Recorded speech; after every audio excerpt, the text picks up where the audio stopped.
اس کے بعد جب آپ کا ایک نام پیدا ہو جاتا ہے کہ پھر آپ سوچ سکتے ہیں۔ پھر آپ اپنے جتنے چاہیں کما سکتے ہیں۔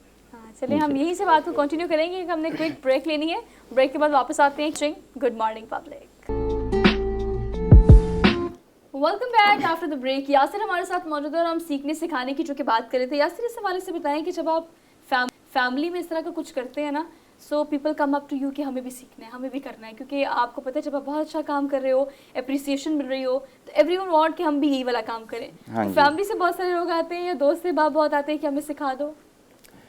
ہاں جی ایسا ہی ہے، فیملی میں تو اب میں ہی کر رہا ہوں، ویسے زیادہ نہیں سیکھتے، لیکن جہاں جس علاقے میں میں رہتا ہوں نا، لیا ڈسٹرکٹ میں، وہاں پورے ڈسٹرکٹ میں بھی شاید کسی کو نہیں پتا ہوگا کہ میں کیلیگرافی کر رہا ہوں۔ اچھا، کیونکہ وہاں پہ اتنا اس آرٹ کی طرف اویئرنیس نہیں ہے۔ جی میرا جو زیادہ تر کام ہے وہ آن لائن ہے، تو مجھے باہر کے ممالک سے لوگ جانتے ہیں لیکن اپنے ڈسٹرکٹ کے لوگ نہیں جانتے۔ لیکن اب جان جائیں گے، کوئی بات نہیں۔ گڈ مارننگ پبلک کا ایک کلپ لگائے گا، لوگوں کو پتا ہوگا اچھا لیا کا یاسر عظیمی جو ہے وہ ماشاءاللہ بہت اچھا کام کرتے ہیں، لیکن جو انٹرنیشنل میں آپ لیول پر سکھاتے ہیں وہ اسٹوڈنٹس کہاں کہاں سے ہیں اور کس طرح سے ان کو گائیڈ کرتے ہیں؟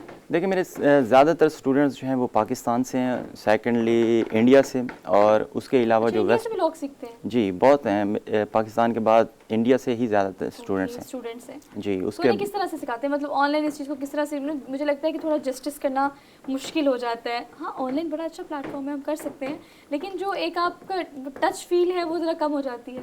ہاں وہ اس کی کمی محسوس ہوتی ہے، لیکن میں نے جو سٹارٹ کیا تھا وہ یوٹیوب سے کیا تھا، تو میں پہلے کہہ سکتے ہیں کہ کنٹینٹ کریٹر بھی ہوں، تو اچھے سے ویڈیوز کو بنا کے اچھی لائٹنگ اور آڈیو اچھی ہو، اور جو کہہ لیں کہ آپ کا سکھانے کا انداز اچھا ہو، تو جو سیکھنے والے ہوتے ہیں وہ آن لائن بھی سیکھ سکتے ہیں، وہ پک کر لیتے ہیں۔ جی ایگزیبیشنز بہت سارے ہوتے ہیں، ہاں لیکن جی، آپ کو پتہ ہے اگر ہم لاہور کی بات کریں، الحمرہ میں بہت سارے ایگزیبیشنز ہوتے ہیں، اب تو نیشنل اور انٹرنیشنل لیول پر بہت ہونا شروع ہو گئے ہیں۔ آرٹ کے جو پسند کرنے والے لوگ ہوتے ہیں نا، یا آرٹ کا ذوق شوق جو رکھتے ہیں، ان کو بڑا ہوتا ہے کہ یس ہم نے، ان کو قیمت بھی پتہ ہوتی ہے، وہ خریدار بھی ہوتے ہیں اور وہ اپریشیٹ کرنے والے بھی ہوتے ہیں۔ ایگزیبیشنز میں کتنا پارٹیسپیٹ کرتے ہیں؟ ایگزیبیشن ابھی تک میں نے نہیں پارٹیسپیٹ کیا انشاءاللہ، لیکن کیونکہ جیسے کہ آپ کو پہلے بتایا۔ یاسر یہ جی جی امید، کیری آن۔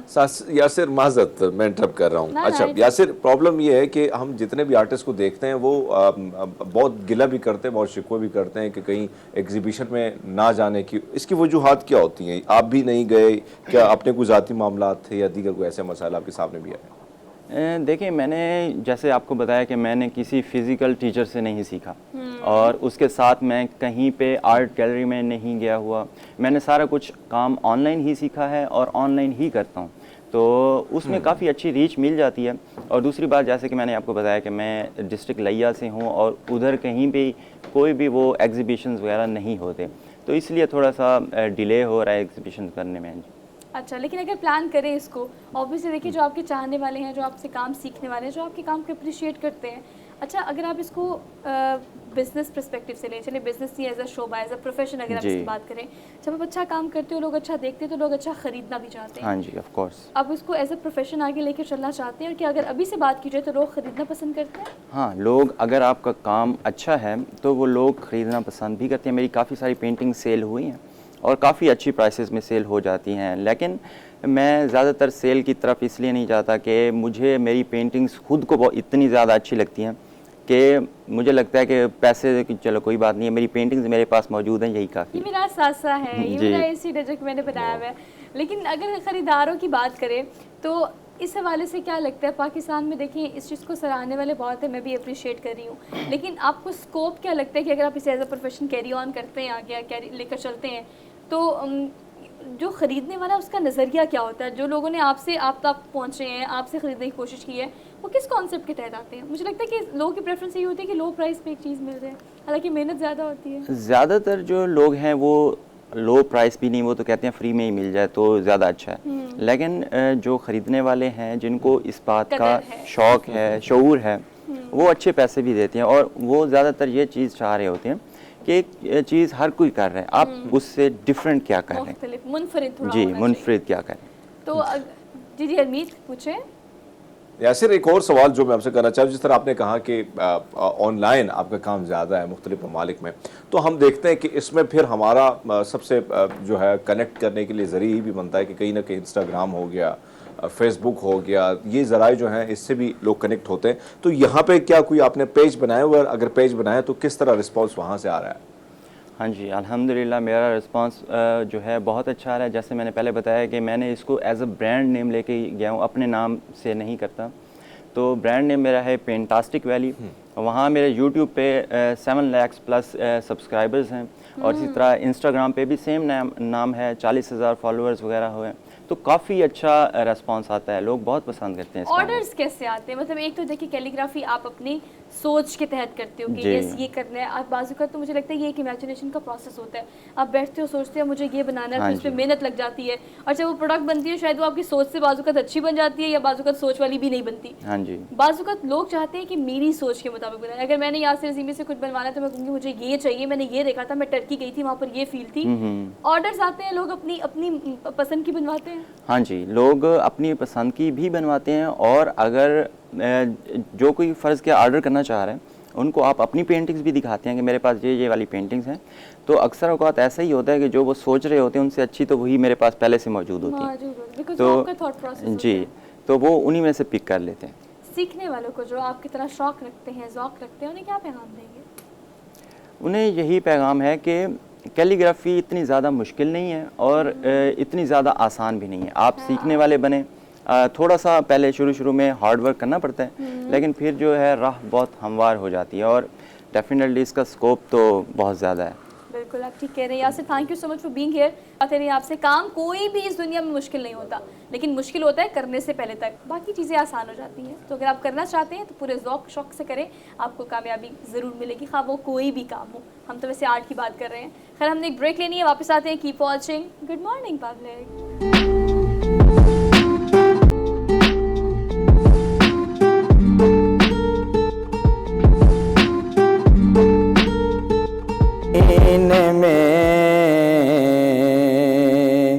ایک بار جا کے دیکھ, ملتا ہے کیا مدینے میں. ایک بار جا کے دیکھ, کرتے ہیں مالا مال وہ دامن بچھا کے دیکھ. کرتے ہیں مالا مال وہ دامن بچھا کے دیکھ. ان کی گلی میں مانگتے پھرتے ہیں تاجدار, تو بھی اسی کریم کے منگتوں میں جا کے دیکھ. تو بھی اسی کریم کے منگتوں میں جا کے دیکھ.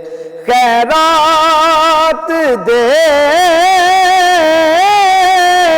کے کہتے ہیں منگتے کی خیر ہو.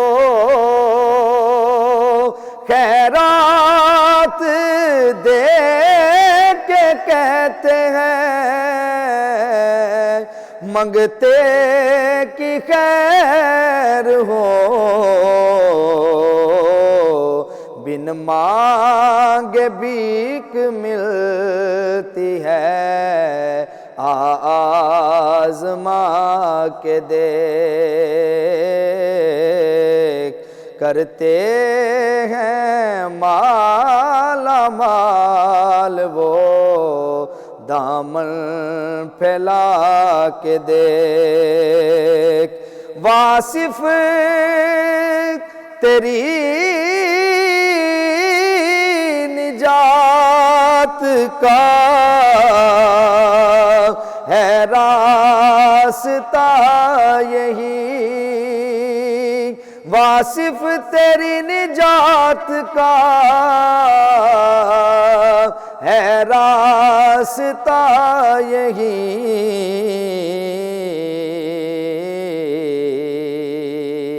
تو بھی الفت نبی کی آل کی دل میں بسا کے دیکھ، آتا ہے انہیں منگتوں پہ پیار کچھ ایسا، خود بھیک دے اور خود کہے منگتے کا بلا ہو، منگتا تو رہا منگتا کوئی شاہوں میں دکھا دو، جس کو میری سرکار سے ٹکرا نہ ملا ہو، کرتے ہیں مالا مال وہ دامن پھیلا کے دے۔ اویس رضا صابری کی خوبصورت آواز میں نعت آپ نے سنی۔ بابرکت مہینہ ہے، میں یہ سمجھتی ہوں کہ ہم کئی دفعہ اس چیز کے بارے میں بات کرتے ہیں اور کئی دفعہ آپ بھی اس چیز کا ذکر و اذکار سنتے بھی ہوں گے، اور خاص طور پہ رمضان کے آغاز سے لے کے اختتام تک یعنی عید کے دن تک ہماری کوشش یہی ہوتی ہے کہ اگر ایک مہینے کو تمام مہینوں میں افضل دن قرار دیا گیا ہے تو اس سے بھرپور فائدہ اٹھانا چاہیے، اس کی رحمتیں، برکتیں، سعادتیں ان سب کو دونوں ہاتھوں سے سمیٹنا چاہیے۔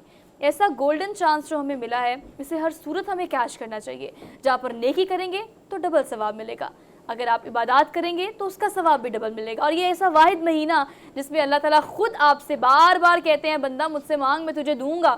پورا سال ہم کہتے ہیں کہ اللہ میں یہ دے دے، اللہ میں وہ دے دے، اگر ہم بہت ساری دعائیں کرتے ہیں، بہت ساری نجات کی دعائیں کرتے ہیں، لیکن ایک ایسا واحد مہینہ جس میں ہر روز وہ فجر کا وقت ہو یا مغرب کا ہو، افطار کا ہو یا سحر کا ہو، وہ وقت جب اللہ بار بار اپنے بندے سے کہتا ہے آپ مجھ سے مانگ میں تجھے وہ دوں گا جو تیرے گمان میں بھی نہیں ہوگا، اور وہاں سے دوں گا جہاں سے تیری سوچ بھی شروع نہیں ہوتی، تو اسے بھرپور فائدہ اٹھائیں۔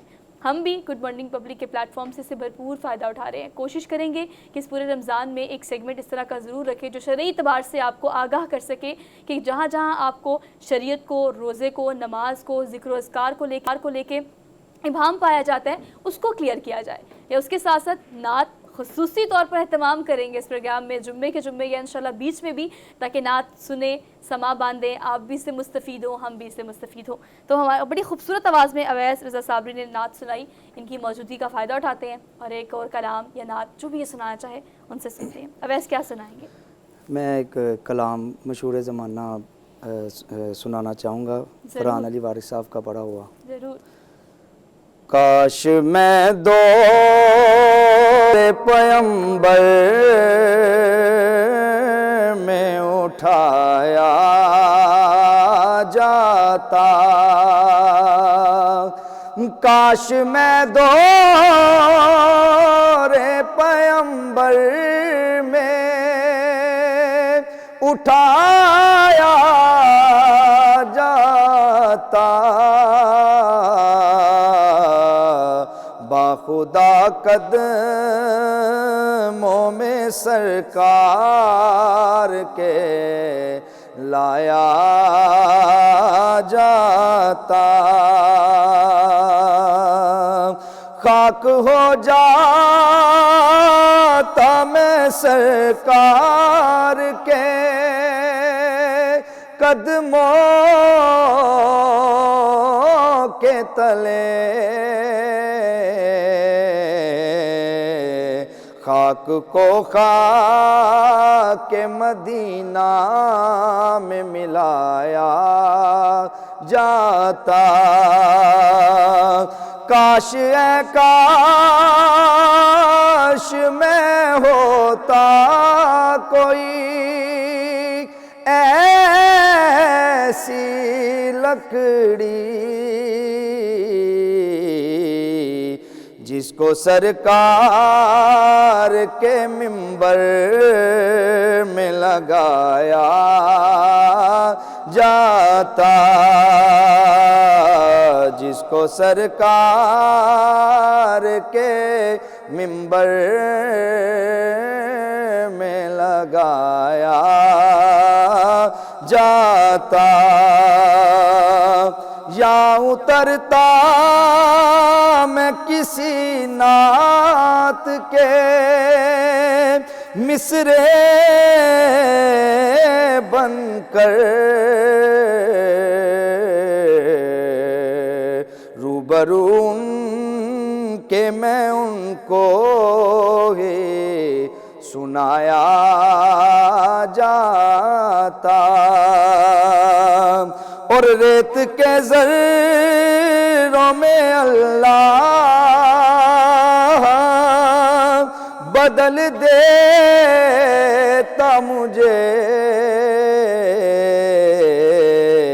پھر مجھے راہ مدینہ میں بچھایا جاتا ہوتا اس دور کا قصہ کوئی نور احمد آج کے دور میں بچوں کو پڑھایا جاتا کاش میں دور پیمبر میں اٹھایا جاتا باخدا قدموں میں سرکار کے پایا جاتا. بہت خوبصورت اویس، بہت خوبصورت. ایک اور بات جو جانے سے پہلے میں آپ سے کرنا چاہتی ہوں، ان کا کلام ہم اور بھی سنیں گے اور اسی سے آپ سے اجازت لیں گے، لیکن جانے سے پہلے ایک آخری بات جو کرنا آج کے دور میں بہت زیادہ ضروری ہے. پاکستان کی جو بھی معاشی صورتحال ہے، جو بھی سیاسی عدم استحکام آپ دیکھتے ہیں، اس کے بارے میں سارا دن ہم راگ الاپتے رہتے ہیں، آپ سے مختلف سیگمنٹس میں مختلف طور پر بات کرتے رہتے ہیں. لیکن اس ساری صورتحال میں ہرمیت ہمیں لگتا ہے کہ یہ پیغام رمضان کی روح سے دینا بہت زیادہ ضروری ہے کہ اس رمضان میں افطار اور سحر میں مت بھولیں ان لوگوں کو جن کے خاندان کے بڑے آٹے کے حصول کے لیے اپنی جانیں دے چکے ہیں. ایک آدھی افطار اگر نہیں کریں گے یا ایک آدھی افطار باہر نہیں کریں گے، خرچ نہیں کریں گے، عید کا ایک جوڑا کم بنا لیں گے تو کچھ نہیں جائے گا. لیکن اس گھر میں خوشی، اس گھر میں افطار، اس گھر میں کھانا پک جائے گا جہاں پر آپ کی اس وقت اشد ضرورت ہے. حمید یہ پیغام ہمیں عام کرنا چاہیے اس رمضان کے توسط سے. بالکل آپ کی بات درست ہے کہ ہمیں آس پاس اور یہی پیغام، یہ خوبصورت پیغام جو ہے رمضان کا یہ مہینہ لے آتا ہے اپنے ساتھ، یہ مبارک مہینہ، اور یہی پیغام اگر عام ہو تو آپ کی بات درست ہے کہ جہاں چولہا بجھا ہوا ہے وہ چولہا جل جائے گا، اور کہیں نہ کہیں آپ کے اخراجات میں اگر تھوڑی بہت کمی آتی ہے اور کسی کو فائدہ، کوئی پیٹ بھر روٹی کھا لیتے تو میرے خیال میں یہ جو پیغام ہے اسی پر آپ پورا اتر جاتے ہیں. اور میرے خیال میں یہی سب سے بڑا پیغام، چاہے وہ ہم دیکھتے ہیں رمضان کا پیغام بھی انسانیت کا اور انسان کے ساتھ جڑنے کا پیغام لے کے آتا ہے. تو میں سمجھتا ہوں کہ بالکل اسی مہینے میں اگر آپ کی زندگی اس پٹری پر چڑھتی ہے تو یقین مانے کہ آگے بھی بہت ساری چیزیں جو ہیں وہ آپ کو اس راہ پر لے کے جائیں گی جہاں سب کی خواہش ہوتی ہے، جہاں سب کا انتظار ہوتا ہے. تو میرے خیال میں ایک اچھا پیغام ہے جو ہمیں اس پر عمل درآمد کرنا چاہیے. اگر ہم رمضان کی روح کو دیکھیں اور پھر روزے کی روح کو دیکھیں تو آپ اس بات کا اندازہ لگائیں تو صابر شاکر رہنے کے احکامات تو اس روزے کی توسط سے ہمیں دیا جاتا ہے. روزے کی روح ہمیں یہی کہتی ہے. لیکن ان تمام چیزوں کے باوجود ایک اور چیز، جب آپ بھوکے رہتے ہیں، بھوک کو محسوس کرتے ہیں، تو رمضان اور روزہ یہ بھی سکھاتا ہے کہ ان لوگوں کے بارے میں سوچیں جو کھانا نہ ہونے کی وجہ سے بھوکے رہتے ہیں، جو خوراک کی قلت یا کھانے کی قلت کے باعث پیٹ بھر کر کھانا نہیں کھاتے. تو اسلام یا روزہ یا رمضان ہمیں بہت کچھ سکھاتا ہے، لیکن آپ نے اس رمضان میں خاص طور پر ضرور دیکھنا ہے کہ آپ کے ارد گرد کس کو آپ کی اشد ضرورت ہے یا اللہ تعالیٰ نے آپ کو منتخب کیا اس کی مدد کرنے کے لیے. تو یہ موقع اپنے ہاتھ سے جانے بالکل نہیں دینا. اپنی ذات سے اور اپنے گھر والوں سے، اپنے گھر والوں کے صدقے سے آپ نے ضرور کوشش کرنی ہے کہ ان تمام لوگوں کی مدد کریں جو مستحق کہلاتے ہیں، جو کہ ہماری مدد کے طلبگار ہیں، منتظر ہیں، وہ ہمارا انتظار کر رہے ہیں.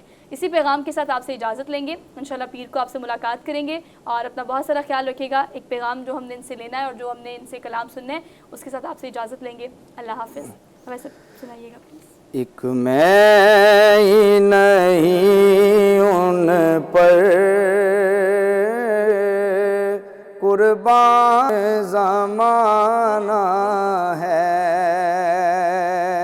ایک میں ہی نہیں ان پر قربان زمانہ ہے جو رب دو عالم کا محبوب یگانہ ہے۔ کل پل سے ہمیں جس نے اس پار لگانا ہے، زہرا کا وہ بابا ہے، حسنین کا نانا ہے، زہرا کا وہ بابا ہے، حسنین کا نانا ہے۔ اور آؤ در زہرا پر پھیلائے ہوئے دامن، آؤ در زہرا پر پھیلائے ہوئے دامن، ہے نسل کریموں کی لجپال گھرانہ ہے، ایک میں ہی نہیں ان پر قربان زمانہ ہے۔ اور یہ کہہ کے درے حق سے لی موت میں کچھ مہلت، میلاد کی آمد ہے، محفل کو سجانا ہے، ایک میں ہی نہیں ان پر قربان زمان۔